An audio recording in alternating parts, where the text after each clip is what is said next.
আমরা প্রত্যেক বাবা মা, তাতে ছেলে হোক বা মেয়ে হোক, আমাদের সন্তানের জন্য আমরা খুব সচেতন হয়ে থাকি।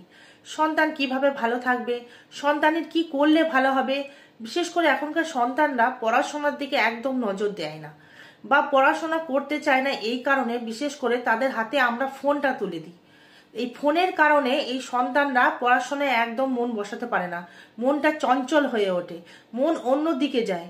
তাই যে সন্তানের পড়াশোনায় মন বসে না বা যে সন্তান পড়াশোনা করতে চায় না, সেই সন্তানের জন্য আপনারা কি করবেন, আপনারা একটা অসুস্থ গাছের নিচে যাবেন।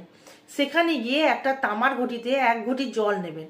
তারপর ওই জলের মধ্যে কিছুটা পরিমাণ হলুদ, একটু কাঁচা দুধ এবং একটু গুড় মিশিয়ে দেবেন। এবং এটা করবেন আপনারা শুক্রবার। ওই সন্তানকে ওই অসুস্থ গাছে ওই জলটি প্রত্যেক শুক্রবার দেয়া করাবেন। দেখবেন আপনার সন্তানের যে পড়াশোনায় মন নেই, এটা আস্তে আস্তে কেটে যাবে।